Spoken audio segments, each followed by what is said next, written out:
दोस्तों नमस्कार, MT talks में आपका स्वागत है। जैसा कि आप सभी लोग जानते हैं कि लगातार इजराइल जो है वो हमास पर हमला करता जा रहा है, गजा पर हमला करता जा रहा है। यही नहीं, एक तरफ तो अमेरिका जो है बातचीत करने के लिए कहता है, एक तरफ अमेरिका जो है कहता है कि जो है हमास और इजराइल में जो है समझौता होना चाहिए, युद्ध रुकना चाहिए, और दूसरी तरफ इजराइल पूरे अंतर्राष्ट्रीय कानून का उल्लंघन करता जा रहा है।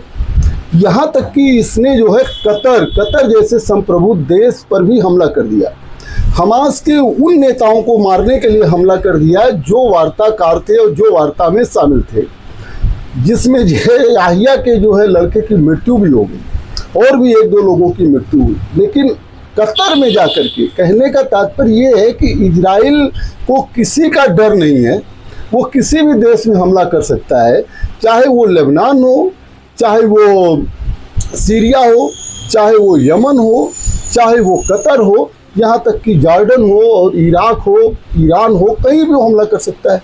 ये छूट किसने दे दी? आखिर संयुक्त राष्ट्र संघ क्या कर रहा है? अभी आपको बता दें कि कतर पर हमले की सभी लोगों ने निंदा किया। दोहा में जो हमला किया गया उस पर कई लोगों ने निंदा किया। इंडोनेशिया और ओमान ने भी इसकी जो है निंदा की। इंडोनेशिया और ओमान भी कतर पे हमास के वरिष्ठ नेताओं पर इजराइल के अभूतपूर्व हमले की अंतर्राष्ट्रीय निंदा में शामिल हो गया है। सरकारी कतर समाचार एजेंसी की रिपोर्ट के अनुसार यह टिप्पणी कतर के अमीर शेख तमीम बिन अहमद अल थानी और इंडोनेशिया के राष्ट्रपति प्रबोवो सुबियांटो तथा ओमान के सुल्तान हैथम बिन तारिक के बीच हुई फोन पर बातचीत में कही गई। मतलब अमेरिका देखिए, यहाँ तक कि इजराइल का ये कहना है कि जब दोहा में, कतर की राजधानी दोहा में हमास के नेताओं पर हमला किया जा रहा था तो इसकी जानकारी अमेरिका को दे दी गई थी। वही अमेरिका है, वही ट्रंप हैं जो कहते हैं कि जो है बातचीत होनी चाहिए और जो युद्ध समाप्त होना चाहिए, वार्निंग दे रहे हैं। उसके बावजूद उनकी जानकारी में हमला किया गया। भाई वो लोग तो वार्ताकार बन के गए थे, और वैसे भी अंतर्राष्ट्रीय कानून के तहत वार्ताकारों पर तो हमला करना सर्वथा निंदनीय है, ऐसा होना नहीं चाहिए। लेकिन इजराइल की दादागिरी लगातार चल रही है। कतर पर हमले के बाद जो है इजराइल ने 7वीं बिल्डिंग, एक और ऊंची इजरायली हवाई हमले में जो है गजा का जो है 7वां प्रमुख इमारत को निशाना बनाया गया, जबकि गजा शहर पर कब्जा करने और 10 लाख फिलिस्तीनियों को उनके घर से बाहर निकालने के लिए हमले जारी हैं। अब आप बताइए कि ऐसा देश जो है फिलिस्तीनियों को मार रहा है, रेगुलर मार रहा है, लेकिन जो है अंतर्राष्ट्रीय समुदाय चुप बैठा है, वो उस पर कुछ बोल नहीं रहा है। आखिर गजा को खाली करा के क्या मिलेगा? क्यों गजा खाली कराना चाहता है इजराइल? अमेरिका दोनों मिल करके गजा को खाली कराना चाह रहे हैं, और जो वहाँ पर वो रेओरो बनाना चाह रहे हैं, वो रेजिडेंस बनाना चाह रहे हैं, लोगों को उसको देना चाह रहे हैं। यहाँ तक कि जो है हमास अपने हक के लिए लड़ रहा है, फिलिस्तीन को एक देश बनाने के लिए लड़ रहा है, लेकिन नहीं, हमास को आतंकवादी संगठन भी घोषित कर दिया है अमेरिका ने और जो है इजराइल ने। और लगातार ये कहना कि नहीं अब जगह छोड़ के चले जाओ। अच्छा चलिए, जो हमास के लड़ाके थे उन तक तो कुछ बात समझ में आती थी, वहाँ की आम जनता ने क्या बिगाड़ा है? आम पब्लिक ने क्या बिगाड़ा है जिसको जो है मरने के लिए मजबूर किया जा रहा है? लोग भूखे हैं, प्यासे हैं, लेकिन गजा छोड़ना नहीं चाहते हैं। अगर गजा उनको छोड़ना होता तो इतना हमला हुआ, इतने लोग मरे, इतने लोग शहीद हुए और वो अब तक जो है गजा छोड़ चुके होते। लेकिन ये इजराइल की चाल, ये इजराइल का जो है मतलब कि मनबर रवैया, इस पर तो रोक लगाना बहुत ज़रूरी है। अगर इजराइल पर आज रोक नहीं लगाई गई तो कल उसको कौन रोकेगा? और वो लगातार जो है अन्य देशों पर हमला करता जा रहा है। उसको किसी चीज़ का डर नहीं है और अमेरिका का जो है पूरा साथ उसको मिल रहा है। दूसरी तरफ रूस यूक्रेन पर लगातार हमला करता जा रहा है। ट्रंप कहते हैं कि हम युद्ध रुकवाएंगे और जो है पुतिन से भी बातचीत करते हैं, जेलेंस्की से भी बातचीत करते हैं, यूरोपियन देशों से भी बातचीत करते हैं, लेकिन रूस का हमला यूक्रेन पर नहीं रुक पा रहा है। अभी रूस ने नया हमला पोलैंड पर किया। पोलैंड नाटो का सदस्य देश है और पोलैंड पर हमले के बाद पोलैंड ने भी जो एक वीडियो जो है मैसेज जारी किया और उसने कहा कि वो रूसी विमानों को मार दिया है। यहाँ उसमें नीदरलैंड भी शामिल हुआ। अब अगर नाटो पर भी हमला होगा तो हमें लगता है कि रूस यूक्रेन जंग ये जो है वैश्विक युद्ध की तरफ जो है दुनिया को ले जा रहा है और दुनिया जो है तीसरे विश्व युद्ध को देखेगी। तीसरी तरफ जो है खबर नेपाल की है। नेपाल में आप सभी लोग जानते हैं कि फेसबुक, इंस्टाग्राम और जो है ट्विटर और एक्स हैंडल हो गया है, वो व्हाट्सएप, इस पर बैन लगा दिया गया। नेपाल ने क्या कहा था?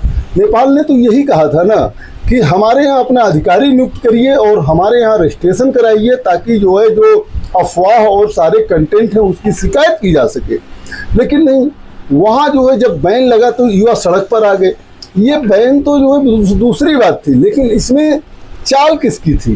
अंतर्राष्ट्रीय साजिश किसका था कि मंत्रियों को जो है मारा गया, यहाँ तक कि जो है संसद भवन को जला दिया गया। एक पूर्व प्रधानमंत्री की वाइफ जो है जलकर मर गई।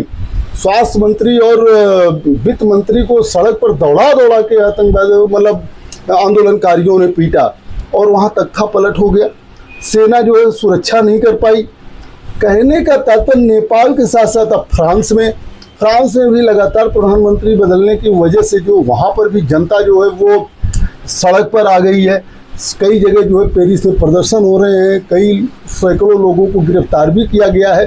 ये दुनिया में हो क्या रहा है? इतना उथल पुथल कैसे मचा हुआ है? इसके पीछे का रीजन क्या है? ये मानवता को कहाँ ले जा रहा है?